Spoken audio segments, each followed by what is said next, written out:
All right, let's dive right into this explainer. Today, we are unpacking what is honestly an ancient thriller. What we're looking at in Nehemiah chapter 6 isn't just some boring historical building project. It's an absolute masterclass in espionage, psychological warfare, and a really shocking internal betrayal. We're going to examine exactly how this ancient leader navigated a series of relentless attacks. And these weren't just physical attacks. They were targeted straight at his mind and his spirit. We have to start with this incredibly bold, defiant declaration from Nehemiah. Picture the scene for a second. He's standing in a dark, hushed safe house. He's gone to visit a fellow Israelite, Shemaiah, who is mysteriously confined to his home. And in the middle of this super eerie, tense atmosphere, this supposed insider tries to trick Nehemiah into illegally hiding in the temple to save his own life from assassins. And Nehemiah's response? It's just legendary. He simply says, "Should such a man as I run away?" And this whole situation perfectly maps out how the enemy's tactics actually ramped up. When you read the source text, you quickly realize the enemies, Sanballat and Tobiah, they weren't rolling up with physical armies or siege engines. No, they were waging a total psychological war. First, they tried attrition, right? They sent 4 separate messages asking Nehemiah to meet in the plains of Ono, just trying to delay him.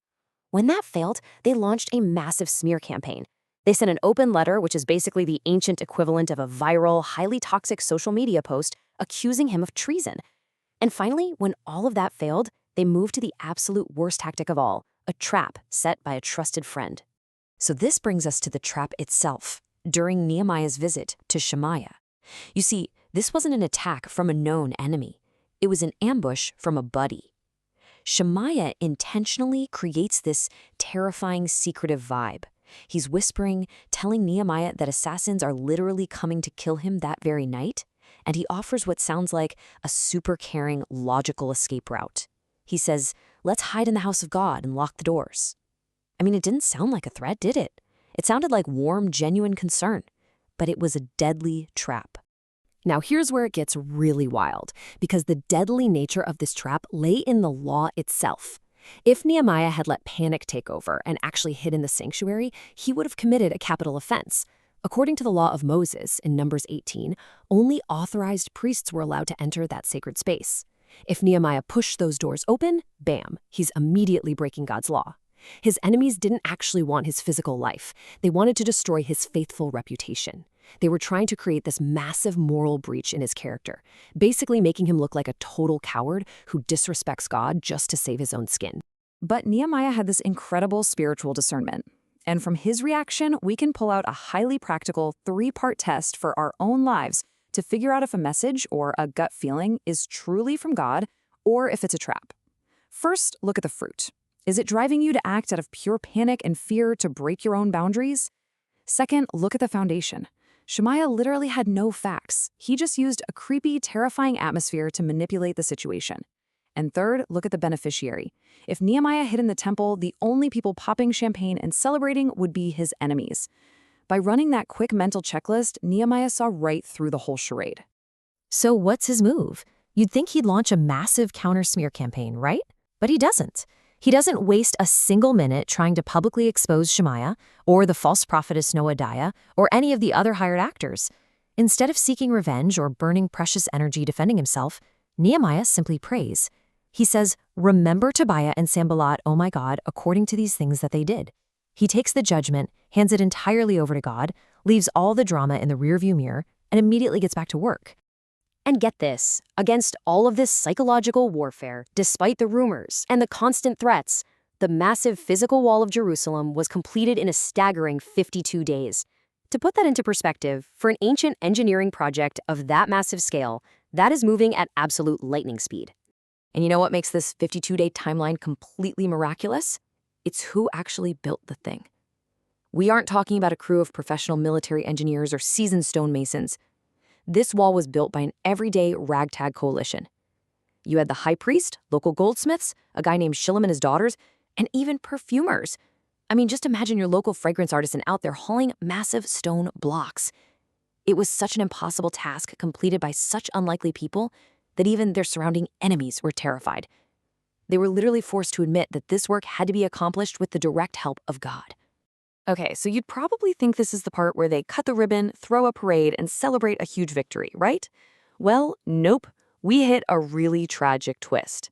The physical wall is entirely finished, yes, but the gates are wide open. The physical project was a complete and total success, but the psychological and spiritual walls of the people, they were deeply, deeply compromised. It's honestly a pretty devastating contrast when you look at it. Israel managed to build a massive physical barrier of stone and timber in mere weeks, but their spiritual boundaries, their actual loyalty to God and to each other, had been quietly eroding away over decades of exile. A physical wall is great for keeping out a foreign army, for sure, but it absolutely cannot stop internal corruption. The physical wall was impenetrable, but the invisible breach was massive. Tobiah, the exact same enemy who had been ruthlessly mocking the builders and laughing at their efforts, he didn't even need a battering ram to get inside Jerusalem. He already had the keys. Judah's own nobles were secretly sending letters to him. Why? Because of marriage alliances. Tobiah was the son-in-law of Shechaniah, and Tobiah's son married the daughter of Meshullam. Now, Meshullam is a fascinating character because earlier in the story, we learn he actually helped build 2 entire sections of the wall. So he's sweating and laboring for the project by day, but at the exact same time, he's hedging his bets and marrying his family off to the enemy. Because of these incredibly deep, intertwined family connections and compromises, the whole situation deteriorates super fast. Later on in the book, we see this internal betrayal become so severe that Eliashib, the very high priest who helped kick off the building project in the first place, actually prepares a large private VIP room for the enemy Tobiah right inside the courts of God's temple. The enemy didn't have to break in, they just walked right in with a key. Seeing how easily our best human efforts are tainted by this kind of internal compromise, well, it kind of forces a tough question, doesn't it? Nehemiah was incredibly faithful, he was wise, he had amazing spiritual discernment, and yet his life's work was still infiltrated by human brokenness. So is it even worth it to faithfully build and serve God in our own lives if it's all just going to be flawed anyway? Well, looking at the broader biblical narrative, the answer is a resounding yes. As the Apostle Paul says in 1 Corinthians, you are God's building. See, we think we're the ones building the wall. Actually, scratch that. We think we're building our lives or our careers or our projects. But while we're busy building these earthly things, God is actually using these chaotic, imperfect circumstances, the betrayals, the hard days, the setbacks, to sovereignly build us. And that brings us to the real ultimate hope of this whole explainer. As truly great as Nehemiah was, his historical story ends in a lot of frustration over the people's compromise. So to find real resolution, we have to shift our focus from the historical Nehemiah up to the ultimate high priest, the one who actually finishes the work perfectly. Nehemiah was an incredibly faithful guy, but he rightly refused to enter the sanctuary because he knew the law meant instant death for an unauthorized person. But Jesus Christ, the true high priest, did exactly what Nehemiah couldn't do. He willingly paid the ultimate price of his own life to completely tear the veil and open up the sanctuary, the very presence of God, for every single one of us. Think about it. Every single one of the enemy's attacks against Nehemiah relied on the fear of death. The fake assassins, the threats, it was all perfectly designed to make him act out of pure terror. But as the book of Hebrews reminds us, Jesus crushed the ultimate terror of death itself. He came to deliver all those who through fear of death were subject to lifelong slavery. Because of that ultimate victory, we don't have to be manipulated by fear anymore. We don't have to be driven by the anxiety of self-preservation. We can just boldly live out our calling. So as we wrap up this explainer, I want to leave you with a final thought to really test your own boundaries. We spend so much of our time focusing on our external lives, don't we? We work incredibly hard to build up our careers, to maintain our reputations, to ensure our physical security. But just like ancient Jerusalem, your external walls might look perfectly built, standing tall and strong for everyone to see. But if you aren't guarding your internal life, none of that matters. So I'll leave you with this.